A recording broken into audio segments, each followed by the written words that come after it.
Hi guys, welcome back to the Mina Does Art Stuff YouTube channel. We are doing another colour comparison video today.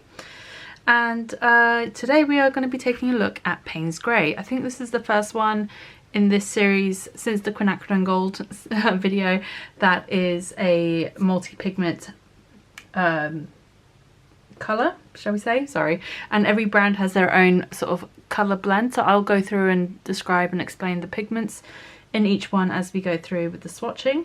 I have 10 versions of Paynes Grey to look at today, and yeah, that's all I have to say to start with. I do have links for all of these paints in the description box below. Some of the links may be affiliate links, which doesn't cost you anything extra to use. It just means I get a small commission if you purchase anything with that link. Otherwise, yeah, thank you very much for taking a look.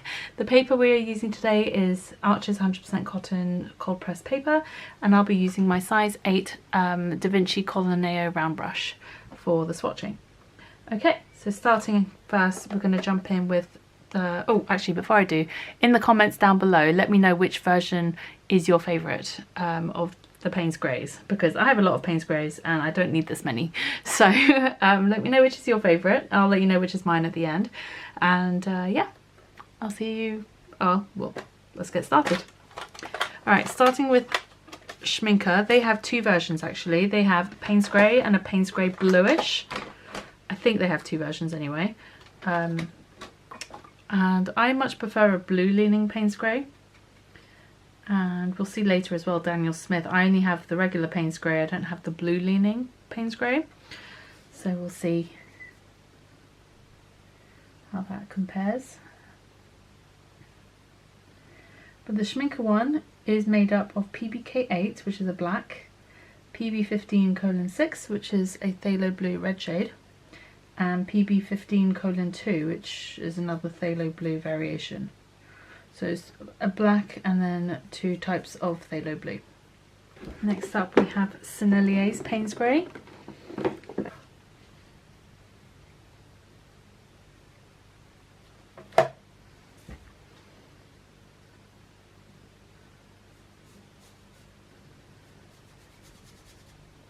This version is made up of PBK7, so again black, just a different type of black. I believe PBK7 is a lamp black, might be wrong.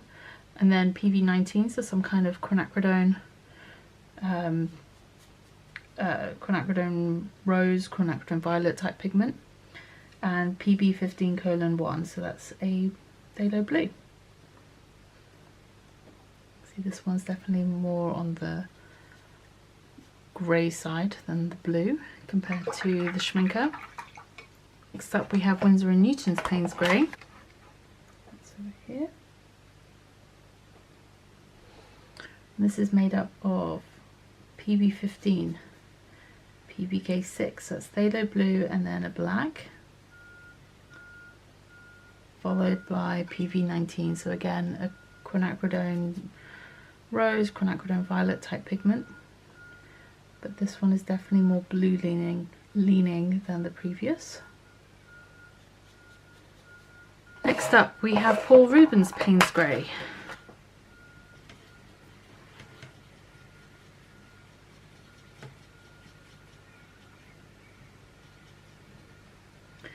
And this one is made up of PB15, phthalo blue, PB29, which is ultramarine, and PBK9, which again is black. So this one's a black with two blue pigments. So this one's a very blue leaning colour. I'd say this is more like an indigo than a Paynes Grey. Next up we have Holbein's Paynes Grey.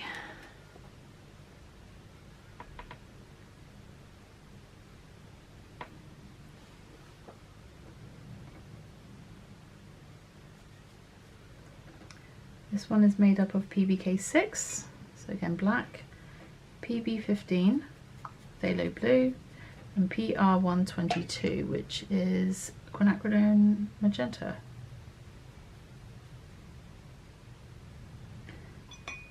Yeah, and this one's a bit more on the grey side, less on the blue. a nice bluish grey nonetheless. Then we have White Knight's Paynes Grey, which is here. This is made up of PBK7, so again lamp black, PB15 phthalo blue, and interestingly this one has PV3 in the mix, which is White Knight's version of violet, or like their version of a dioxazine violet. I think they now have an actual dioxazine violet pigment, but at this point this version I have of the Paynes Grey has PV3 in it. Then next up we have Roman Schmall's Paynes Grey.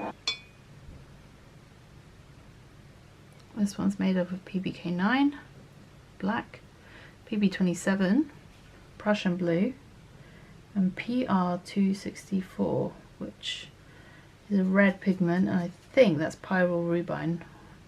If I'm not mistaken, I might be wrong. I think it's pyrrole rubine. And this is the most unique mix of the lot compared to the others.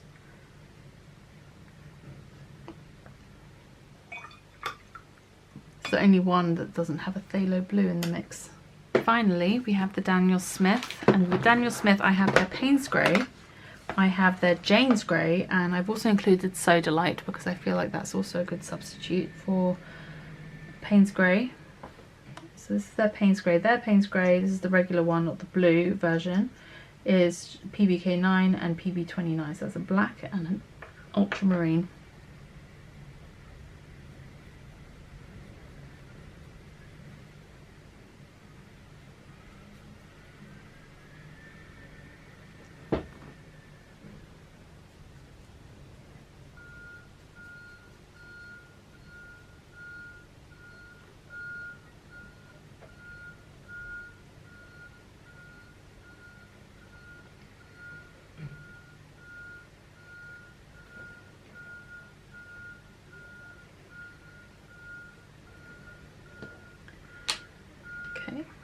Then we also have Jane's Grey.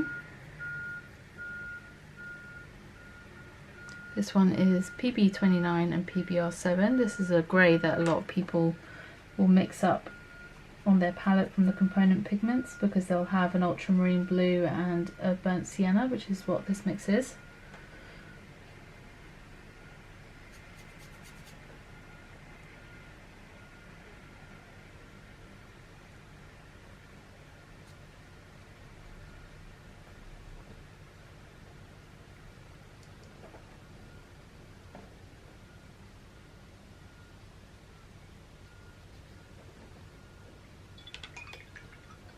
Finally, I also thought I would include Sodalite.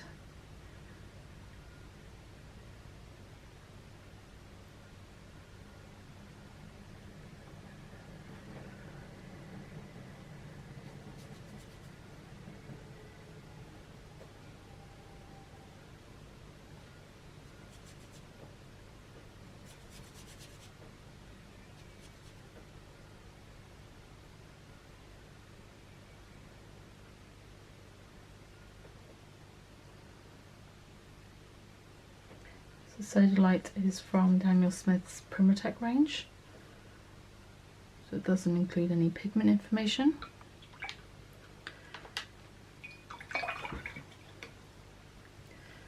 And there we go. So we're going to leave these to dry and I'll be back in a bit to take a look at them. Okay, time to take a look at some Paynes Greys. There's a lot here, so we're going to run through these pretty quickly. I will start by saying the Paul Rubens Paynes Grey looks the most similar to Sodalite in terms of hue. Sodalite is granulating, so there's that on that one. The Roman Schmall Paynes Grey is interesting. That's also very different because of the pigments they use in their mix. That PB27 definitely gives it a slightly greener hue compared to some of the others. But my favourite ones are the Schminker Paynes Grey, bluish, the Roman Schmall Paynes Grey, Sodalite, and yeah, those three. I'd say those three are my favourites of the Paynes Greys. I don't mind the Winsor & Newton one, but I prefer Winsor & Newton's Indigo to the Paynes Grey, so I already know that about myself. So that's my opinion on those ones. Let me know in the comments below, which one's your favourite out of these? Do you prefer more of an actual grey Paynes Grey or a blue leaning Paynes Grey like me? I'm definitely more of a bluer Paynes Grey / indigo person than a grey Paynes Grey type of person. Like these ones down the middle, not my favourites. Definitely prefer more of the blue leaning ones. Alright, that's it for this video. Thanks for joining me today. I hope to see you in the next one. Until next time, see you later.